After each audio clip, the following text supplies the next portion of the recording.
ప్రేక్షకులందరికీ నమస్సుమాంజలి. మనం ఇప్పుడు మార్చి నెల హ్మ్, వార వార మాస ఫలాలు చెప్పుకుంటున్నాము.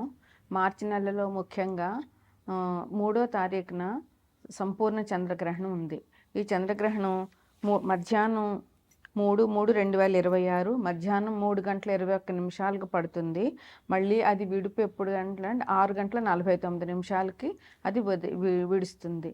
ఇది పుబ్బా నక్షత్రంలో గ్రహణం పడుతుంది కనుక సింహరాశి వారు పుబ్బా నక్షత్ర జాతకులు ఈ గ్రహణాన్ని చూడకూడదు. వాళ్ళు తగిన జాగ్రత్తలు తీసుకోవాలి. వీళ్ళు గ్రహణం తర్వాత స్నానం చేసి దీపం వెలిగించుకోవాలి.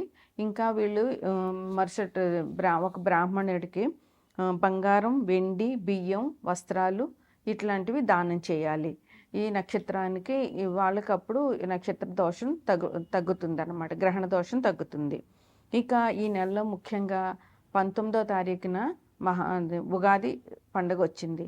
19వ తారీఖు ఉదయం 6:51 వరకు కూడా అమావాస్య ఉంది. 6:51 తర్వాత శ్రీ పరాభవ నామ సంవత్సర చైత్ర శుద్ధ పాడ్యమి మొదలవుతుంది. అందువల్ల 19వ తారీఖు గురువారం నాడు ఉగాది మనకి నూతన సంవత్సరం స్టార్ట్ అవుతుంది అన్నమాట. అందుకని అందరూ కూడా ఉగాది రోజున తగినంతగా దేవాలయాలు దర్శించడము, పూజ చేసుకోవడము, బాబా పూజ చేయడము ఇట్లాంటివన్నీ చేసుకోవాలి.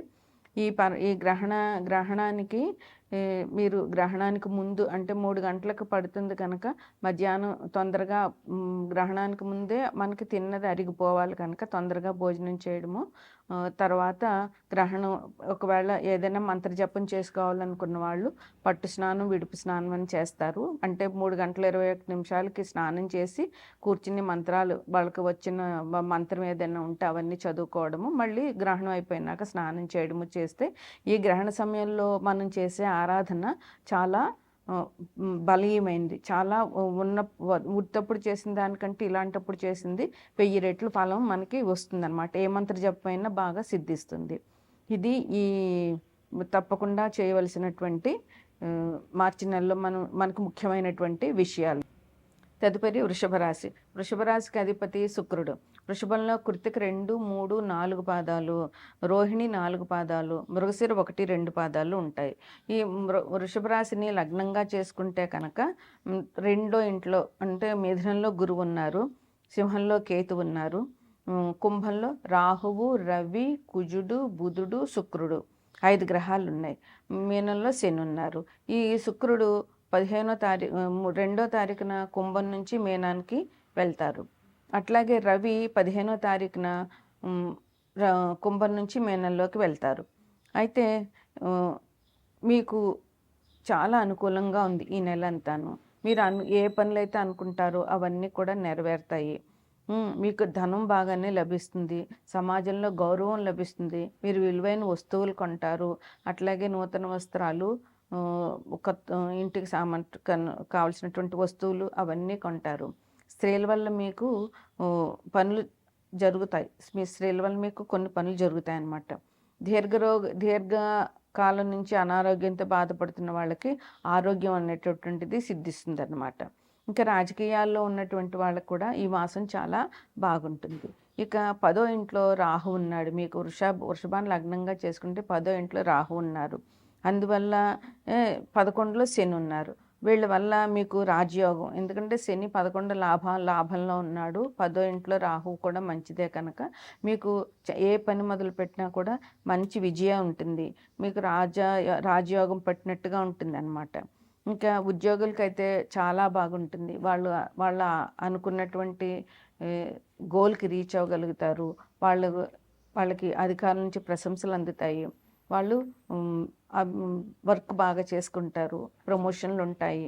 వాళ్ళ ఉద్యోగులు ఏ రకమైతే ఆశలు ఉన్నాయో ఆశలన్నీ కూడా వాళ్ళకి తీరే అవకాశం ఈ మాసంలో బాగా ఉంది. ఇంకా విదేశీ సంబంధాలు, విదేశీయానం వెళ్ళాలనుకుంటున్న వాళ్ళకి కూడా ఇప్పుడు బాగానే ఉంది. టెక్నాలజీ కూడా బాగా డెవలప్ చేసుకోగలుగుతారు. అయితే మీరు రాహు గురించి అమ్మవారికి, దుర్గాదేవికి పూజ చేయడము, శనికి అభిషేకాలు చేయడము, అదే ఉగాది రోజున దేవాలయ సందర్శనం చేయడము, గ్రహణం మీకు ఇబ్బంది ఏముండదు. గ్రహణ సమయంలో మాత్రం జాగ్రత్తగా ఉండడము. అదే గర్భిణీ స్త్రీలైతే జాగ్రత్తగా ఉండడము చేయాలి. ప్రత్యేకంగా మీరు చేయాల్సిన పరిహారాలు ఏమీ లేవు. నిత్య దీపారాధన చేసుకుంటే మీకు చాలా బాగుంటుంది. ఇది వృషభ రాశికి ఈ మాస ఫలితాలు. నాడు అందువల్ల గురువు అన్నదమ్ములకి తృతీయం అంటే అన్నదమ్ములు తమకంటే చిన్నవారు. వాళ్ళందరి అభివృద్ధి బాగుంటుంది. మీకు మీ తమ్ముళ్ళు, మీ చెల్లెళ్ళు బాగా ఉండడం వల్ల మీకు కూడా చాలా సంతోషంగా ఉంటుంది. మీరు శుభకార్యాలు చేస్తారు ఈ మాసంలో.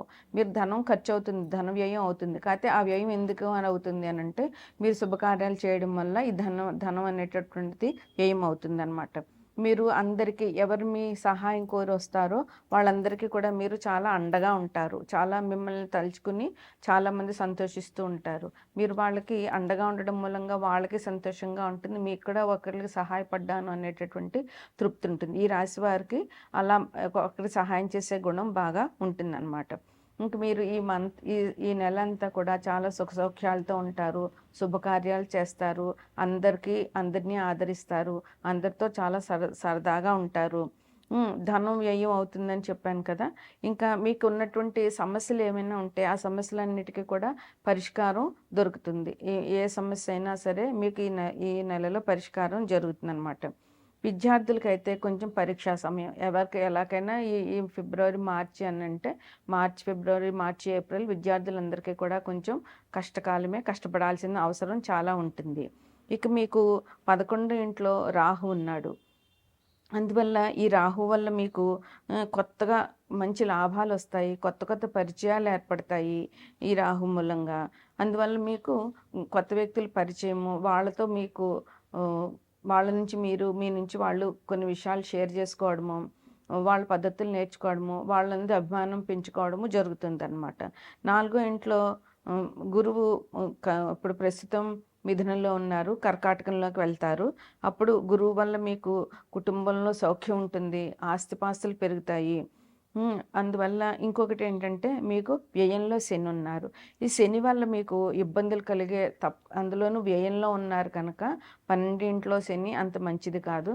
అందువల్ల మీకు కొంచెం ఇబ్బందులు వచ్చే ప్రమాదాలు ఉన్నాయి కనుక మీరు శనికి అభిషేకాలు చేయించుకోండి. శని కంటే శనివారం నాడు శివుడికి అభిషేకం చేసినా శని భగవానుడికి అభిషేకం చేసినట్లే.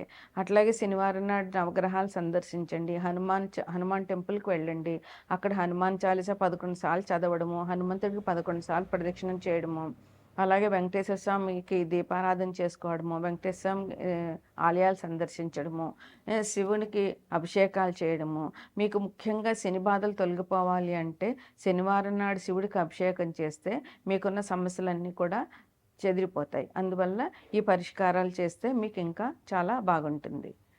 ఇది మేషరాశి వారికి ఈ మాస ఫలితాలు.